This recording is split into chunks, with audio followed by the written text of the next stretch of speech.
நீங்கள் பார்த்துக் கொண்டிருப்பது நியூஸ் 30. வணக்கம்.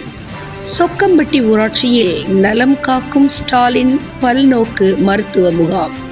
தென்காசி மாவட்டம் கடையநல்லூர் வட்டாரம் சொக்கம்பட்டி ஊராட்சி விகேபி பாலிடெக்னிக் கல்லூரி வளாகத்தில் தென்காசி மாவட்ட ஆட்சித்தலைவர் கமல் கிஷோர், மாவட்ட சுகாதார அலுவலர் டாக்டர் கோவிந்தன் ஆகியோர் அறிவுறுத்தலின்படி தமிழக அரசின் நலன் காக்கும் ஸ்டாலின் பன்னோக்கு மருத்துவ முகாம் நடைபெற்றது.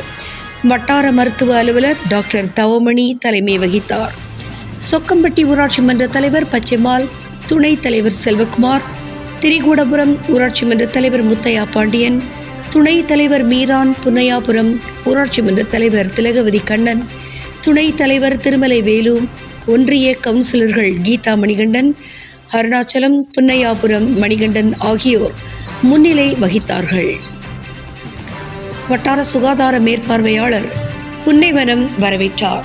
சிறப்பு திட்ட மருத்துவ முகாமில் doctor Azhagu Kandakumar, doctor Thandayuthapani, doctor மோகினா, டாக்டர் ஹாஜா முகைதீன் ஆகியோர் பொதுமக்களுக்கு பொது மருத்துவம், எலும்பு மருத்துவம், மகப்பேறு மருத்துவம், இருதய நோய் மருத்துவம், நரம்பியல் மருத்துவம், கண் மருத்துவம், பல் மருத்துவம், காது, மூக்கு, சித்த மருத்துவ பரிசோதனைகள் மற்றும் சிறப்பு மருத்துவ சேவைகளை செய்தார்கள்.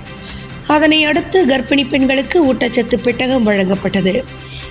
இம்முகாமில் ஒன்றிய திமுக கழக செயலாளர் மணிகண்டன், நல கல்வியாளர் ஆறுமுகம், மருத்துவமல்லா மேற்பார்வையாளர் ஷேக் உத்மான், தொழிலாளர் நலன் கண்காணிப்பாளர் ஜெகன் மாதா, செல்வமீனா சுடலைமணி, மாவட்ட தாட்கோ அலுவலர் ராஜ்குமார் மற்றும் அலுவலர்கள் செல்வப்பிரியா, தமிழரசி, ஓட்டுநர் லக்ஷ்மணன் மற்றும் இரண்டாம் நிலை அலுவலர்கள், மருத்துவர்கள், மாவட்ட புள்ளியியல் உதவியாளர், சுகாதார ஆய்வாளர்கள் மற்றும் சிறப்பு மருத்துவர்கள், மருத்துவ பணியாளர்கள், மக்களை தேடி மருத்துவ பணியாளர்கள், செவிலியர்கள், மருந்தாளுநர்கள், ஆய்வக நுட்பனர்கள், தூய்மை பணியாளர்கள், மஸ்தூர் பணியாளர்கள் மற்றும் துறை சார்ந்த அலுவலர்கள் உள்பட பலரும் கலந்து கொண்டார்கள்.